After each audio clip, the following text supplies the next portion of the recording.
this stage, how do you define success in life? Very simply put, if I can sleep well in the night. So I would say this episode of Echofied was all into luxury, leadership, and 1979 bullet. Yeah. Yeah. Yes, yes.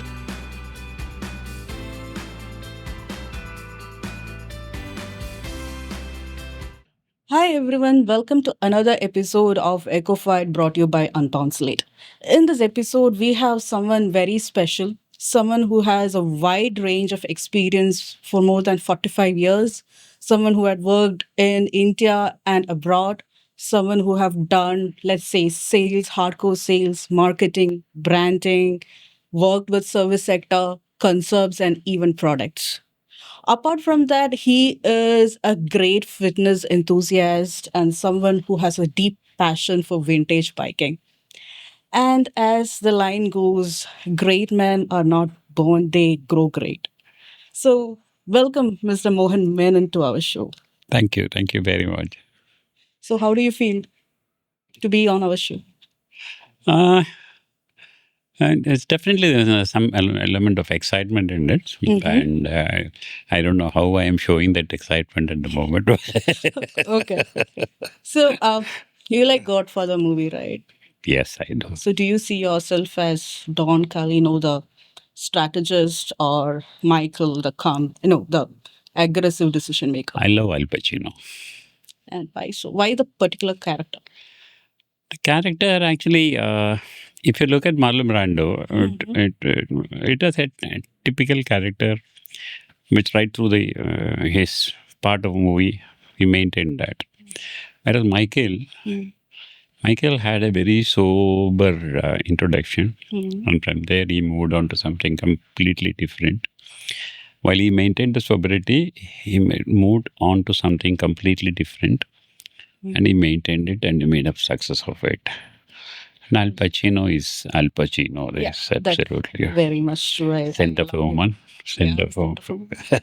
It's a movie that I can never get over. I know. I would have seen that the dance The tango. tango. Tango, I would have seen at least about 20 times.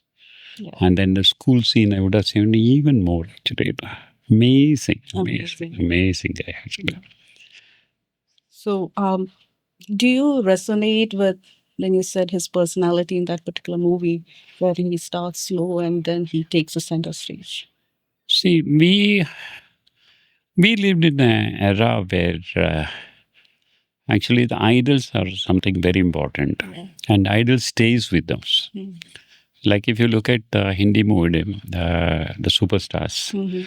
When Rajesh Khanna came, he became the first superstar of Indian film. Then Amitabh took over. They all stayed with us for a longer period. Whereas what I see now is that uh, their life is not that much for a superstar these days, Okay. because attention keeps away. Yeah, attention is very less. Very less actually, because you have too many things to look around. So, whereas we had only the movies actually at that time, and then air, radio was there. Yeah. There was a time actually radio used to give the soundtrack Mm-hmm. and the dialogues only. We used to listen that Okay. without the visuals at all. Mm-hmm. So think about watching a movie without the visual. Huh. We have enjoyed that also. We have come to that period actually. So I think we all actually try to leave the idol. Mm-hmm. Okay. Mm-hmm. Starting from your fashion, your trends, and then the way you talk, the way you move around. And everybody tried to copy actually. Yeah. So I also done that.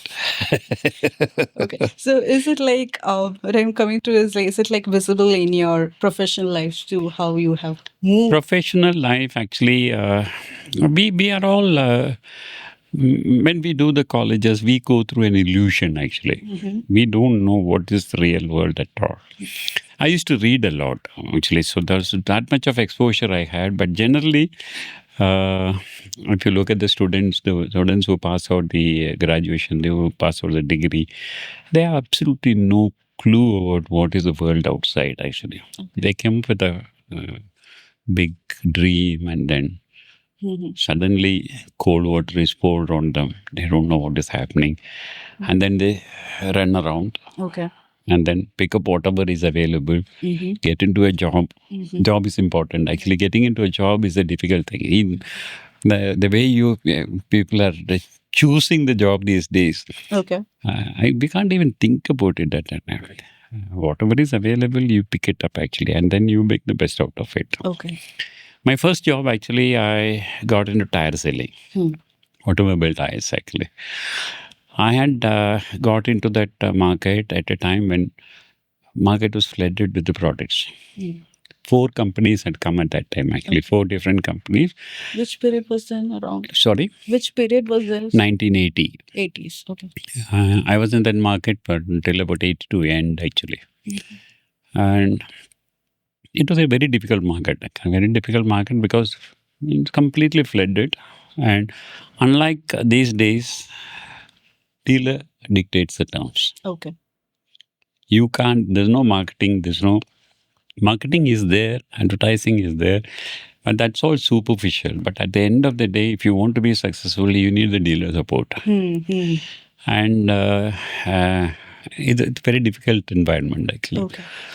I went through that about 2.5 years, actually, and it was a well-paying job, actually. So it's very difficult to get out of a well-paying job at that time. Then I decided, no, this is not my cup of tea at all. I need to take some decision. Otherwise, I'll definitely spoil my life and career, actually. So then I jumped out of it. One fine morning, I decided I'm quitting. I quit. But the one thing which I stayed with me was a passion for riding. Okay. That time I picked up a bullet. I still have a bullet. I still have the not the same bullet, actually, but the 79 model bullet, I still have it. That is the only thing which stayed with me from that job. And then I left the job, and then I went to Bombay. And Bombay is a completely different world, actually. So if you've done your studies in Kerala, and then you go to Bombay, Feel it. very Huge difference. old man out, actually, fish out of water. But I managed it, actually. I got into a premier management school, and I did management there. I did a number of jobs in Bombay, basically to support me, that's it. It was not a job, career-oriented job. So that's the way it is, actually. Okay, that's great knowing, how you started up and then your initial transition. So when you were saying about distribution of tires and you have to have a good relationships. So in marketing, we say that we need to have always a good relationship, whether it's your retailers, your distributors, your dealers, and then ultimately your customers. But then for me also, I personally feel that if you can have a very good relationship with your dealer, if your dealer distribution network is very strong, the customers, because in the end, customers would believe what your retailers or dealers would say.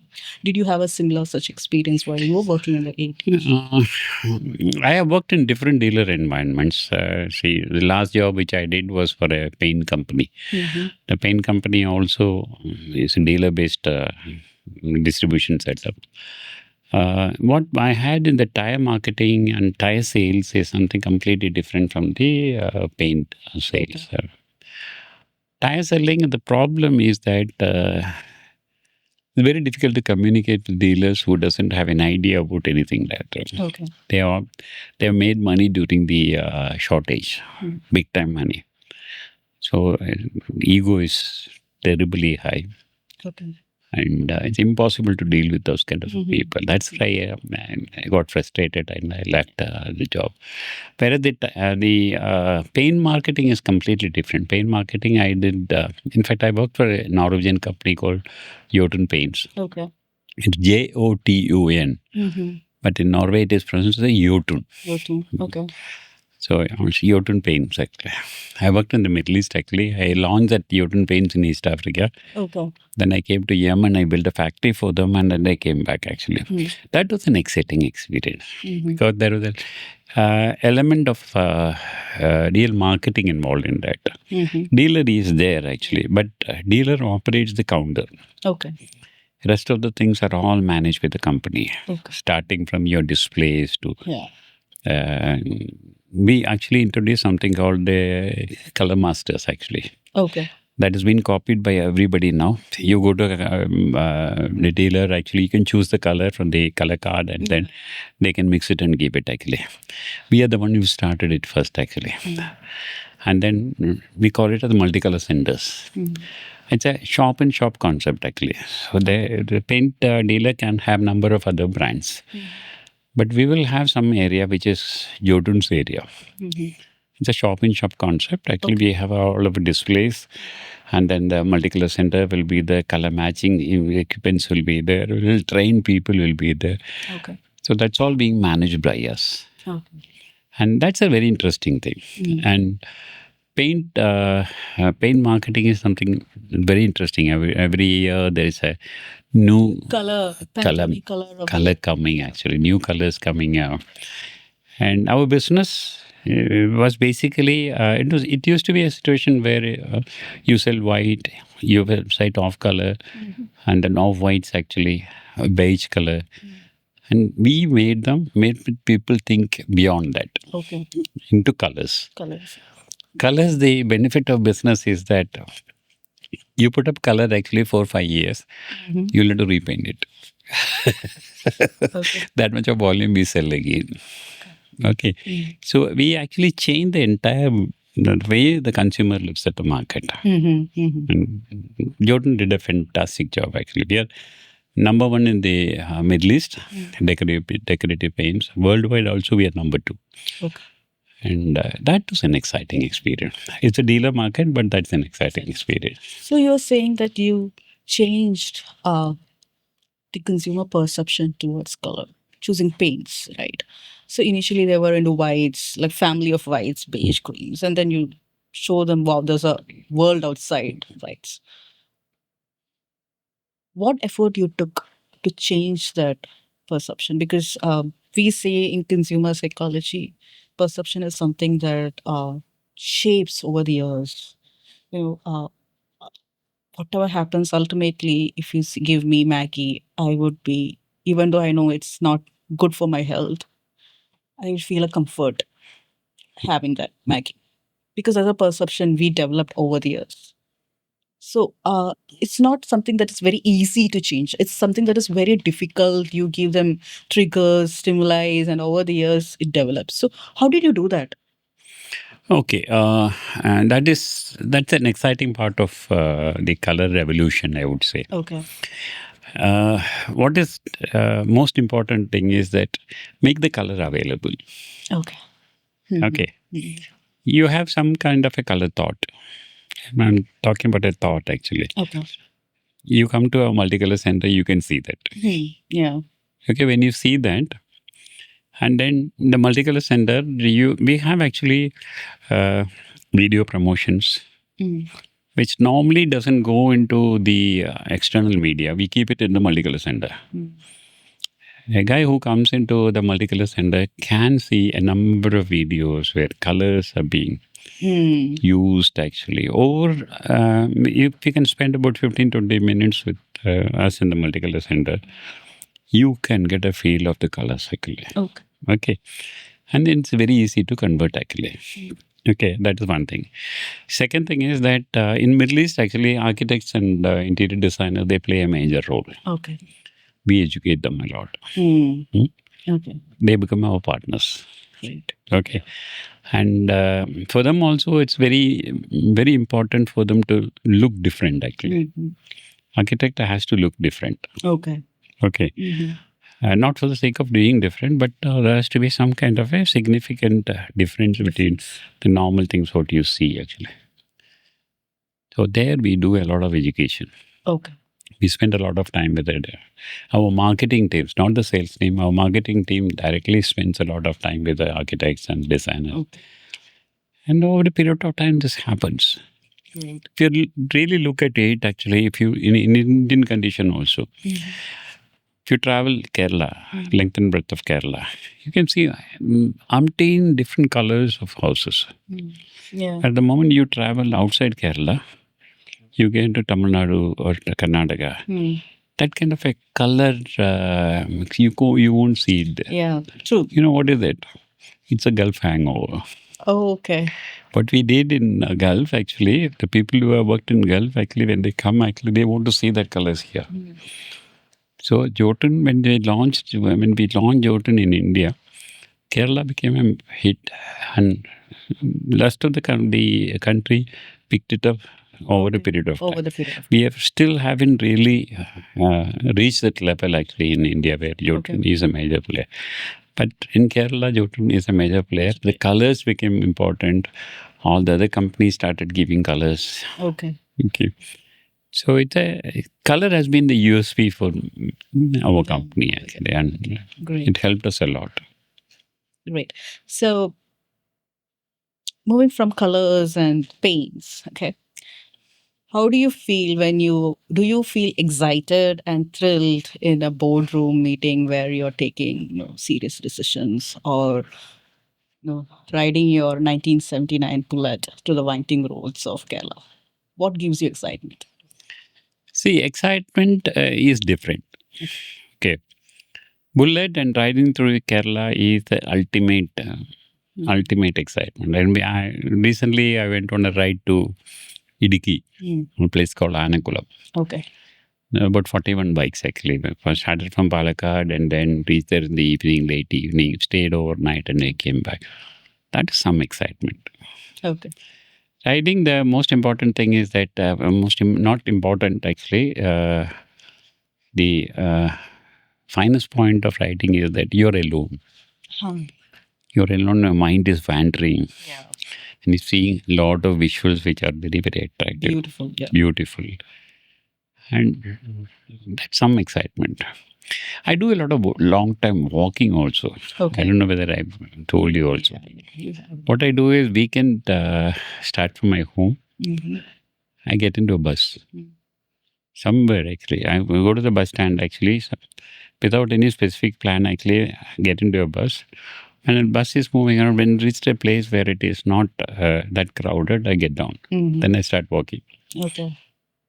Walking about 15 to 20 kilometers. Okay. All alone. My phone camera. Then when I'm dead tired, I actually pick up the next bus and I come back. Okay. Okay. By the time I reach home, actually, I would have slept actually in the bus actually. But I would have come tired. And then by the time I reach home, I'm fresh. That experience is something different. Bike ride and walking, that experience is something different. Whereas the boardroom experience is more of it's all like very, very calculated kind of moves.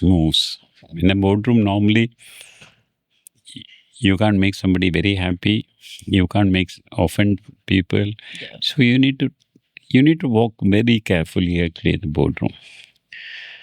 I'm number of experiences with my Indian companies where I'm sorry to say that, but very difficult Indian boardrooms. Whereas my experience with Jotun is something very interesting. Actually.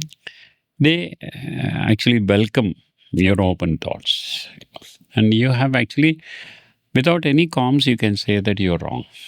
Parvati, you're wrong. Okay. Parvati will never take it as an offense.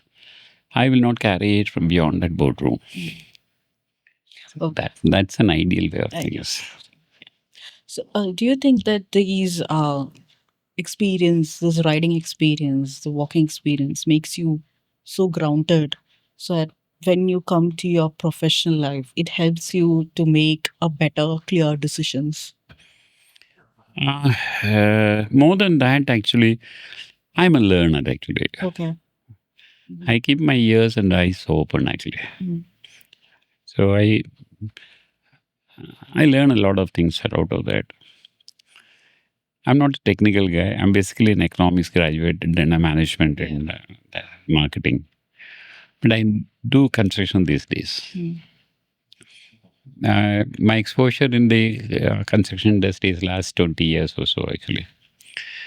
I'm reasonably good in it now. Okay. I can see through very various things.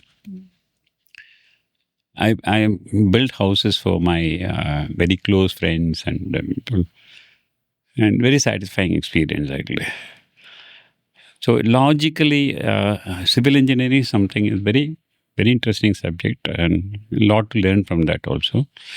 But if you are logical thinking and you keep your eyes and ears open, you can learn these things actually. Okay. You stayed fit and your mind is still young. So what is your secret so that I can also stay fit and maybe not stay fit, but at least I can keep my mind young over the years.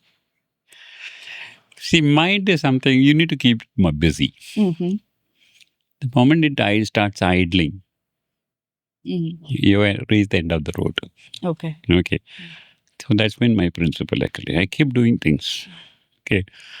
And only problem with me is I'm in a hurry to do things. Many times the rest of the people might not reach that kind of a speed actually. Then I get frustrated. Okay. So that happens. That is something which I need to control.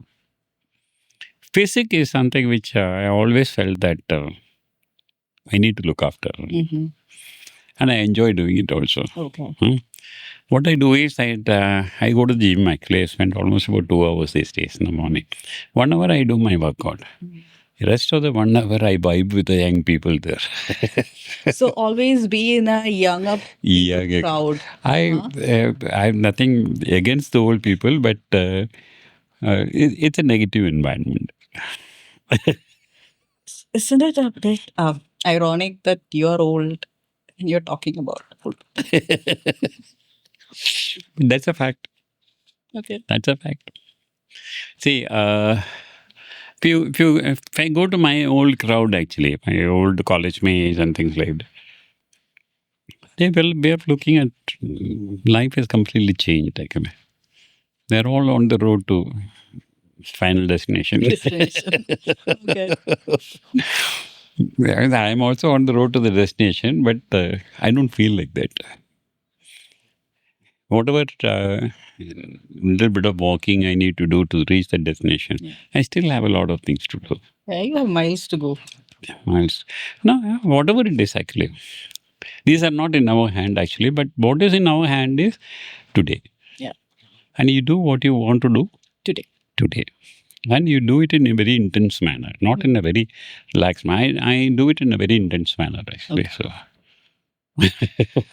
that's something, to stay in the present. That's why they say present is a gift. Yeah. Yesterday is gone and tomorrow you never know. But That's present is something that you can give to yourself. That's true. So I think, that makes a lot of sense.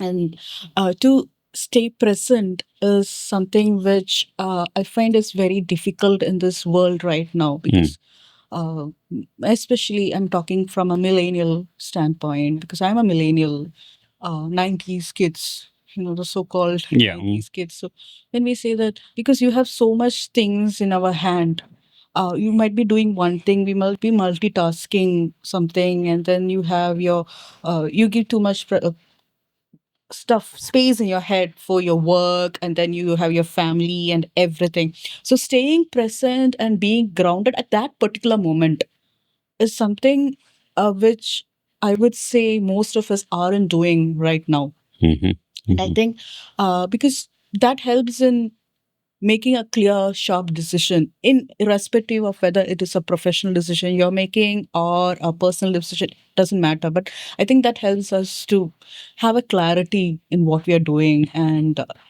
so it makes sense. Finally, I believe that whatever decisions you make, it should make sense to yourself. That's right. Right. So yeah, being present, that's a wonderful gift you can give to yourself. Yeah, and when you talk about millennium, something actually I'm slightly envious about them. Actually. Yeah. So okay. So I'll take it as a compliment because you're envious of me. Yeah, it is actually. What I what I find is that, see, your mind is a supercomputer. Okay, it's a tremendous scope actually. We have never used it. Okay. We have never abused it also, but we have never used it because we were not aware. We didn't have that kind of an opportunity also. Today you have tremendous opportunities and your supercomputer is working overtime. Okay. And then let me tell you my actually something very interesting. My elder son actually. Okay. Uh, he did his aviation management. Okay. And he worked for one of the biggest airport companies here. That is the time actually he started. He writes very good actually, and he's very deep into sports. Okay. And he started writing football reviews. Okay. Okay, after the office hours, late office hours, he still sits late and writes football reviews, English Premier League. That's another passion for me. Okay. Okay. Football is another passion for me. Okay. Okay. It's a passion for my father. It's a passion for me. It's a passion for my children also. Okay. Okay. Okay. And then he started writing. One fine morning, he said that I'm switching my job. I'm joining that company. I said, if you're happy with it, go ahead. Do it. He left the company and he joined other company as a football content manager. Okay. I've never ever in my first dream thought about a designation like that. Football content manager. Football content manager. Okay. And he's remained in that company for a few years and he joined ESPN. He writes for ESPN now. And he writes all sports other than cricket. Okay. Okay. What I'm telling you is that this kind of opportunity, I would have never thought about it in my college days or my early period of my, no, even the end of my career also. Could never think about it. Jumping from airport management into sports writing. Because that's your passion and you're doing it. He's very happy now. He's very, very happy. So that's what I'm telling you actually. So the kind of opportunity millionaire has got now, we never had it. Okay. Okay, so that is why I'm envious about you. Cool. Only thing I have a complaint about the millionaire is that time management is very bad. Okay. Especially your personal regimes. Yeah. See, your fitness is something very, very important. Okay. Old time used to say you need a blackboard to write actually, no? So your blackboard is your body. Basically. You need to take care of that. Late night sleeping, okay, that's okay, but skipping breakfast and things like that. These are things actually where I personally feel that they're on the wrong track. Otherwise, they are on the right track. Okay. Very busy people and everybody is busy actually. Yeah. I see my nephews and all, they come for some occasion. They're all busy actually. I feel so happy to see them. So happy to see them so busy. Yes. Keeping yourself busy is the best way of regenerating your resources. So, looking back this 45 years of experience, this so many vast experience you had in multiple areas. What are some of the key turning points that you thought, okay, so this had a huge impact on me and really shaped me into being a leader now? Okay. I was part of an industry called vacation time sharing. Okay. Have you heard about it? No. It's a concept where you own certain part of an year. Okay. If you split your year into 52 weeks, 1 week in a year, you can own an apartment or in your hotel room. Okay, that's yours. So you're committed to vacation on that period. But if you want to exchange it with another week, this company will do that. And then they have tie-up with international companies. You can transfer it to the international companies. You can travel. This is called vacation timeshare. Okay. I was part of that industry when the industry came into India. Okay. Okay. And it is reasonably well established in Europe and America and all. But in India, it was completely new, actually. So that is one experience which I cherish. Okay. Uh, you have nothing to sell, actually. You have only, It's just a concept. yeah, it's a concept. Okay. It's a concept, and got a lot of pluses and a lot of minus also rather. But covering all your positives in a presentation is impossible. Yeah. So you need to, when you meet a prospect, like I'm meeting Parvati, I need to first of all understand what is Parvati actually. Yeah. How does Parvati think? How does Parvati takes the personal life? And what is those areas which Parvati is keen to? Okay. I need to plan my presentation based on that. Yeah. All these things I have to do it in the first 5-10 minutes. Yeah.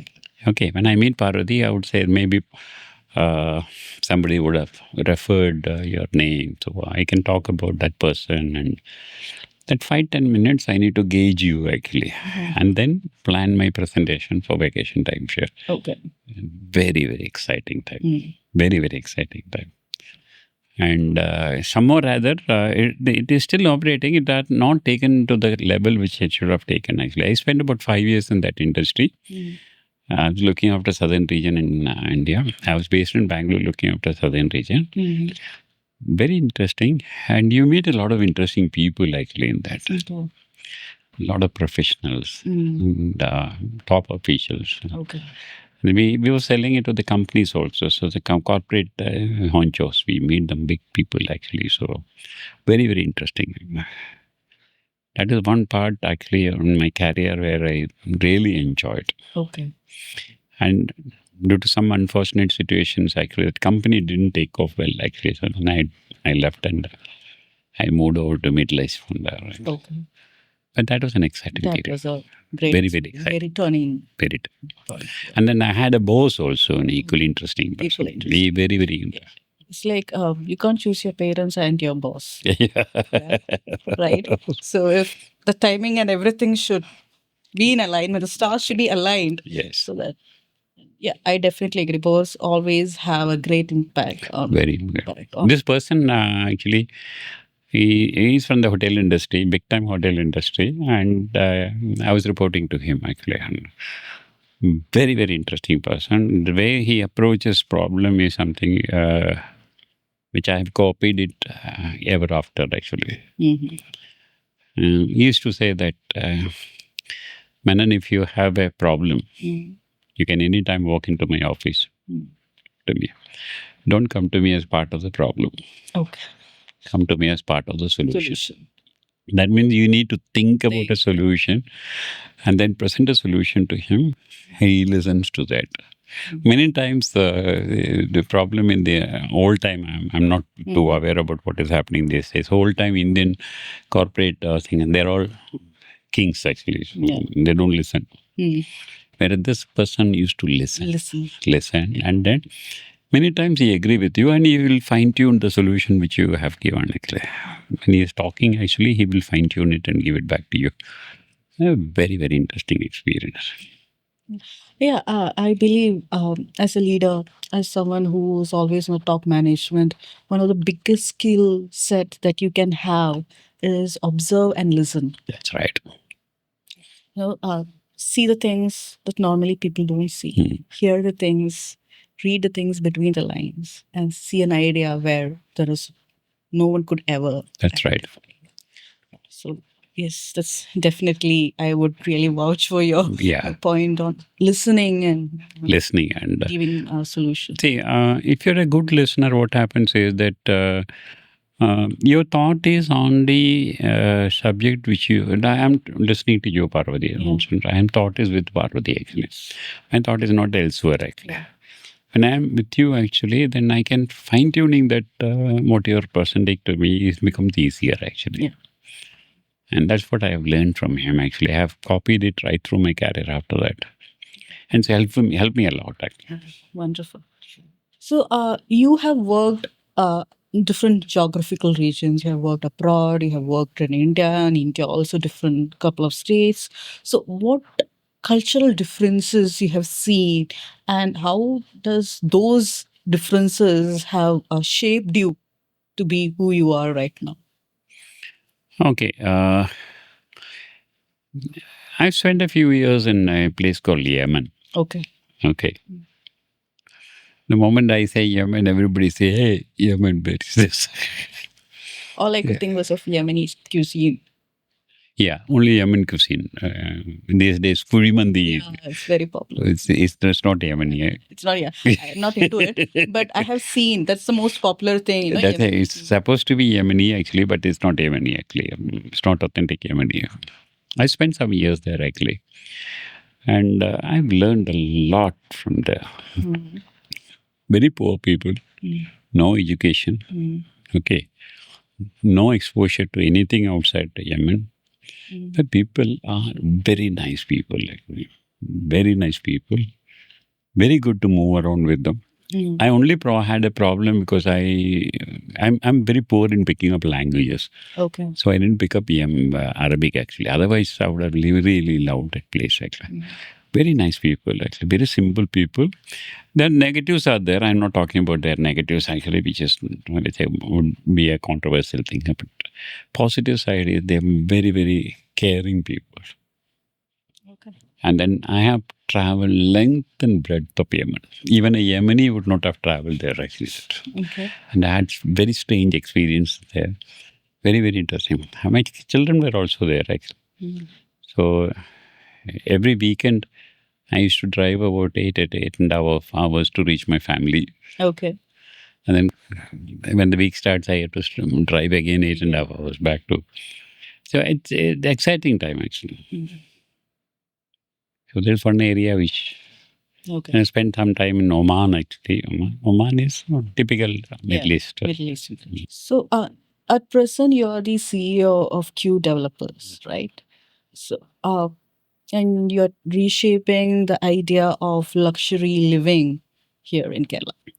So, what do you see as a biggest challenge in luxury villas concepts here in Kerala? It's in our own place, and how do you overcome those things?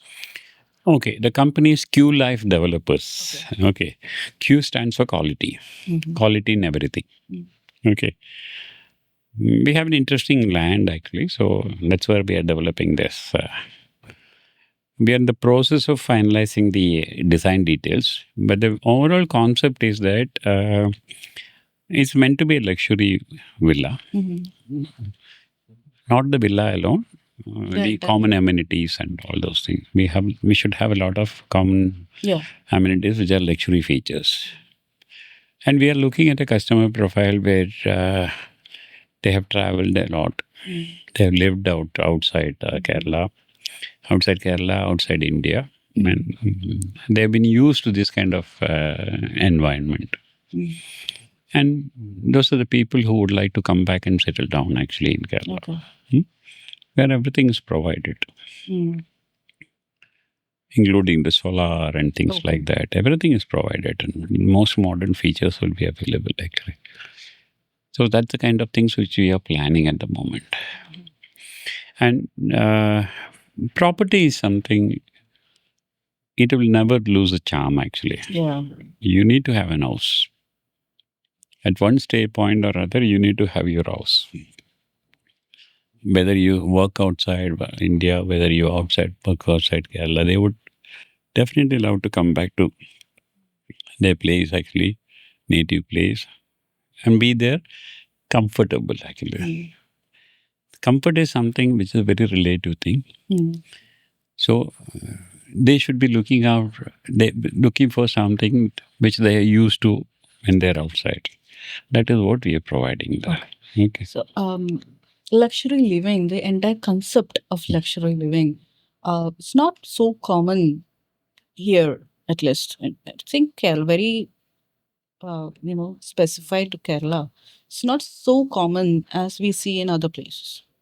So, when you sell this idea of to your potential customers of luxury living and things, how do they take it? Okay. Luxury is something.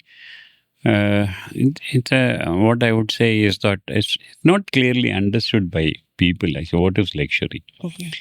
Parvati, when you say Kerala people are not used to luxury, I wouldn't agree with that. I'm not saying the idea of luxury. Okay, that's what I'm telling you. They are not used to idea of luxury. I wouldn't agree with that actually because Kerala is one place in India where luxury is part of their life actually. Okay. If you're looking at luxury in social condition, maybe that is not there. But the living features, the features in the house and things like that, most luxurious things you can see it in India, Kerala. Okay. In India, the most luxurious things you can see is in Kerala. Okay. Like if you people are launching a luxury car actually. Yeah. That's definitely there. Kerala is a testing ground. Yeah, obviously. If you look at EV, electric vehicles, the maximum population is in Kerala. Rather. People are open to these things. Okay. Yeah. And it's a matter of tickling that thought. Okay. Nudging Thought, them. yeah, the thought process. And they will be on board. They don't. Yeah. Because I always have seen that in India, people are always willing to try things. We are more open to accepting ideas, more open to figure out things. And yeah, okay, fine, whatever it is, let's try it out. Compared to, let's say, other people, like for example, when we do advertising, what we see is that Indians are more into humor and fun and fantasy. That's why we had this 5-star ad of Yeah. Ramesh and Suresh. Even though it doesn't make much of a sense, we enjoy it. Yeah, true. Isn't it? You're right. But we can't show this ad to, let's say, a German. Because for them, what sell is logic more than this ideas of things. So yeah, in a way, if we can create something like a nudge or give a small, just nudge them, they are more willing to try new things, experience new things, and we are warm and welcome as always. Yeah. We are an emotional people, like very, very emotional. Have a relationship actually, and everything is emotional. Actually, whereas if you look at Europeans, they're very matter of fact. Yeah. And these days, actually, they are missing out on what we have here.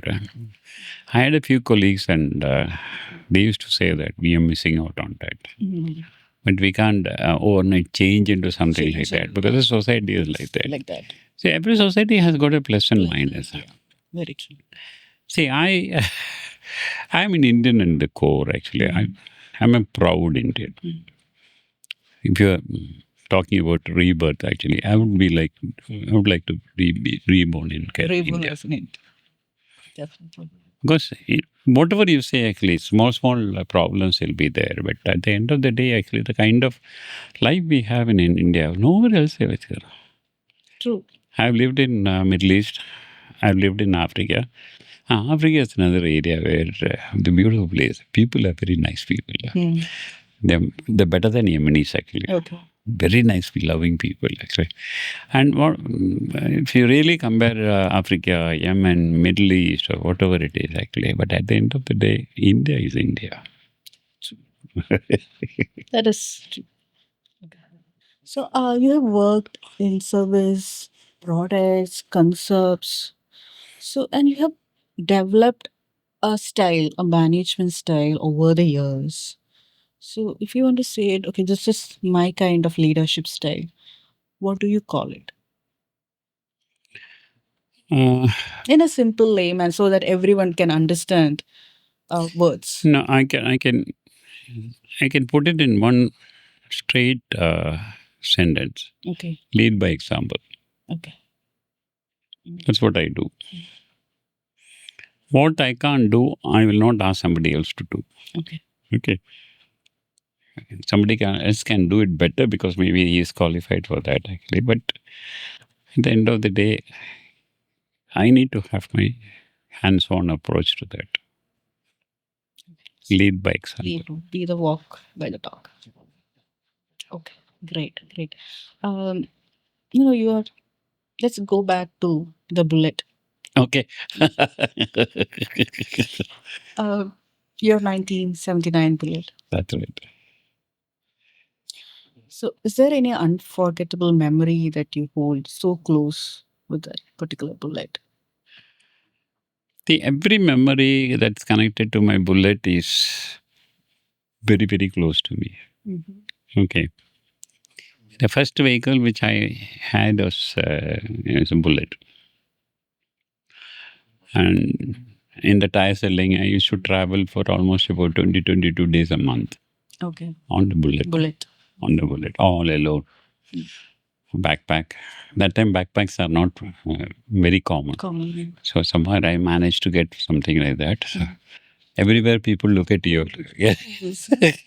leather jacket, gloves and things like that. Imagine I can picturize. So every memory is a pleasant memory. I have no negative memories about my bullet at all, actually. I lost that vehicle actually when I moved out to Bombay. Actually, kept it at home, and then a friend of mine came and took it off. He didn't give it back to me, so I lost it actually. But when I came back after my Middle East experience, the first thing I did was hunt around for an old bike, and then I got a 79 bike. The one which I had was an 81. Okay. This one 79 actually. Then I reworked on that. It's a beautiful vehicle actually. I have actually a monsoon ride which is coming up now. Okay. Kodaikanal. 3 days. Okay. 3 days and 2 nights. Only bullets. Last one was actually all kinds of vehicles were there. I have a problem with that kind of a ride is that they ride fast actually. A bullet is not to be ridden fast actually. It is to go 30, 40 is the ideal speed. 40, 50 is the maximum you should go. So bullet group is something which they ride at that kind of speed. So I'm really looking forward to that. Really looking forward to that. Okay. So it's very interesting to see that you keep alive your passion here and also in your professional life. It's like you're not giving half here and half there. You're completely here and you're completely there. That's right. Right. So how do you manage that? Do you find it somewhere you find it stressful? Do you find it stressful? No, I don't find it stressful at all, actually. That is what makes me relaxed, actually. I find myself stressful only when I have nothing to do. Okay. When I have a situation where I have nothing to do, I sleep. I can sleep any time of the day, actually. Any time of the day, any time of the night, I can sleep, actually. When I lose my sleep, I'm a YouTube addict, actually, okay? Okay. I don't read newspaper these days. I've stopped reading newspapers so many years, actually. And no more newspapers, viewspapers. It is their views, actually. So I don't want to read that, actually. There was a time, actually, when newspaper used to really give us news, actually, and then you make your own views out of that. Yeah. It's no more the case, actually. So I don't know. My information source is YouTube. And then social media, yes. In my interesting subjects, I keep on doing that, actually. But YouTube is my favorite. See how the person changed from being a voracious reader now to the complete YouTube. Yeah, that's one thing. That's a sad element, actually. I can't read these days. My attention doesn't stay for too long, actually. I'm trying hard to get back onto books, actually. I'm very difficult. Very difficult. These Facebook reading and YouTube watching and all spoil my long-term concentration, actually. So I can't. You can't. It's very difficult, actually. And that's something which I regret. I really regret. Yeah. So I heard that you watch a lot of movies. Okay. Classic English movies like The Godfather, things like that. So do you see any management lessons from these movies that you try to, incorporate in your life? Okay. See, I don't know whether I call it as management lesson, actually, but we pick up a lot of things when you watch something, actually, whether a movie or day-to-day activities. Today, when I'm talking to you, I'm learning, actually. Okay. Learning how to make a presentation or whatever it is, actually. There are a lot of learning factors. From the movies, definitely a lot of things would have come to me, but I can't really say this has come out of my reading, this has come out of my watching movies. Nothing like that, actually. My college days, I used to read a lot of the Harvard Business Reviews. Yeah, HBR. There's a huge collection of that in the college. Actually, nobody used to touch it. Actually, so I was the only one who used to read it. Actually, Okay. that time actually, the world exposure is zero. I'm talking about 77 when I'm finishing my college. Actually, absolutely no world exposure. The movie theater, when you go and watch it, before that movie starts, actually there is a small newsreel. That's all what we see. Actually, I'm a very keen sports into Olympics. I have seen in the newsreel. Actually, Olympics a few bits and pieces. World Cup football, a bits and pieces there and there. But HBR had given me a lot of insight into various things which are happening worldwide. I still that reading has really helped me actually. Beyond that, reading would have helped. Actually, watching movie would have helped actually, but I can't name actually what really has come out of that. But HBRS. Can say that it's been an amalgamation of things. Yes, yes. I think you said it. You said it. Oh, yes, yeah. Wonderful. Okay, at this stage, how do you define success in life?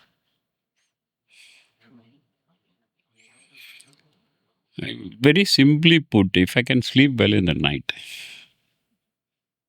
okay. But many times I can't do also. If something gets into my main mind, actually, then I had to have a solution for that before I sleep. So very rarely, actually, I open my mails in late evenings, but you get tempted to do that totally. If you can get good sleep in the night, actually, you're successful. Okay. And you're comfortable in any environment. You're successful like that. Okay. You have interest in various things. You are successful. A very, very important thing, actually. Okay. Everything you should see. You people are doing some business, actually, just read at IT, actually. And I should have a curiosity to know more and more about it. Okay. The moment I lose my curiosity, I'm finished. And I wish I don't reach that stage at all, either. Okay.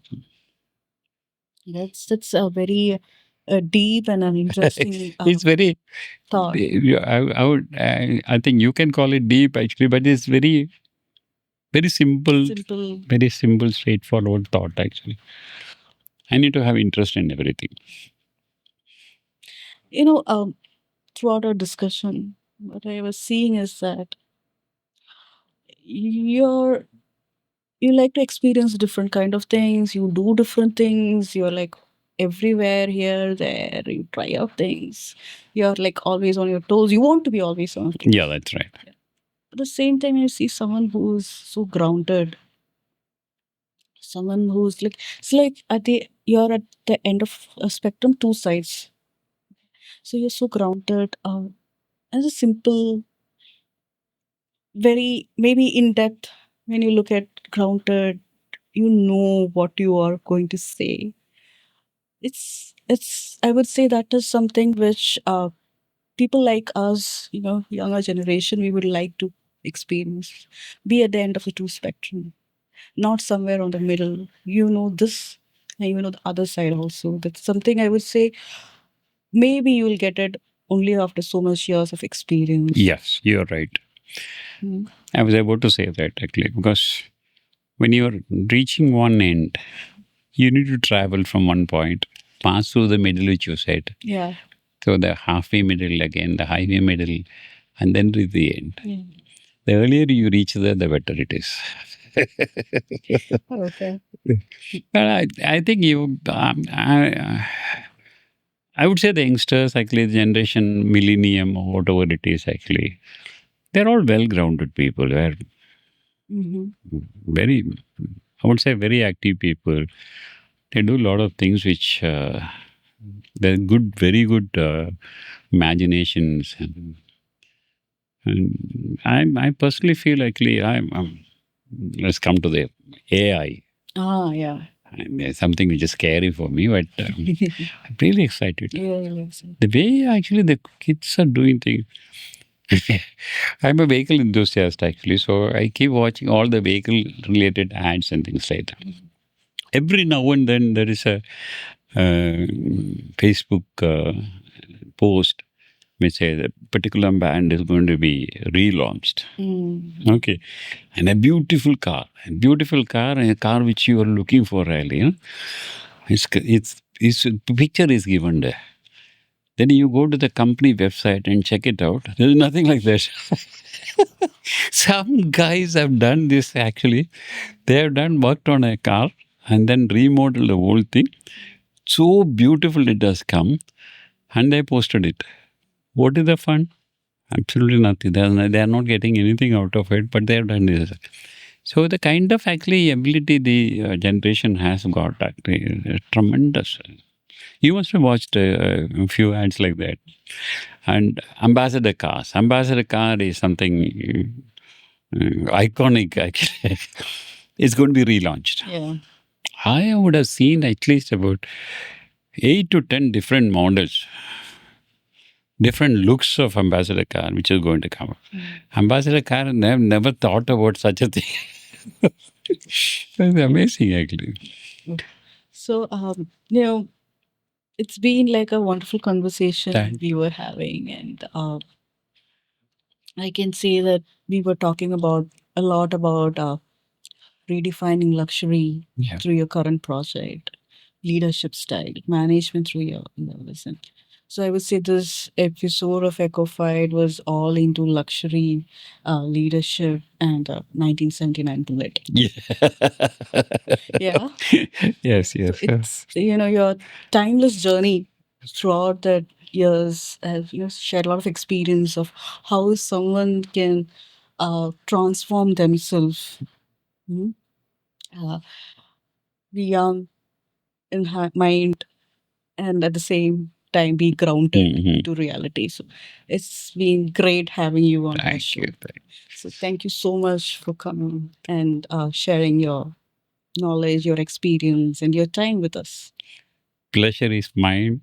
I had a tremendous experience actually. I loved it. Thank you so much. Thank you. Thank you so much. So that's it. It's a wrap time for us. So thank you so much for tuning into Echofied. We'll be back with another episode.